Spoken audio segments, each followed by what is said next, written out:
বৃষ্টিতে কিন্তু পিচ্ছিল ছিল এবং সেই অবস্থায়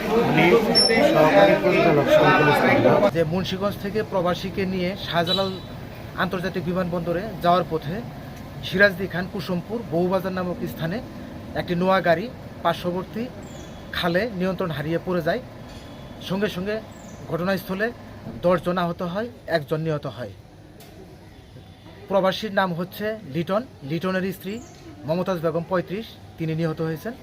সংবাদ পেয়ে সিরাজদি খান ফায়ার স্টেশনের একটি টিম দ্রুত ঘটনাস্থলে এসে উদ্ধার কার্যক্রম পরিচালনা করে 10 জনকে উদ্ধার করে সিরাজদি খান সদর হাসপাতালে প্রেরণ করা হয়েছে। 1 জন নিহত হয়েছে। এখানে প্রত্যক্ষদর্শী এবং সাধারণ মানুষের সাথে আমরা কথা বলে যেটা জানতে পেরেছি, বেপরোয়া গতির কারণেই এই দুর্ঘটনা ঘটেছে বলে তারা মন্তব্য করেছে। প্রবাসী লিটনের স্ত্রী মমতাজ বেগম নিহত হয়েছেন। লিটনের দুবাই প্রবাসী, আজকে রাত 8টার সময় তার দুবাইয়ে যাওয়ার কথা ছিল।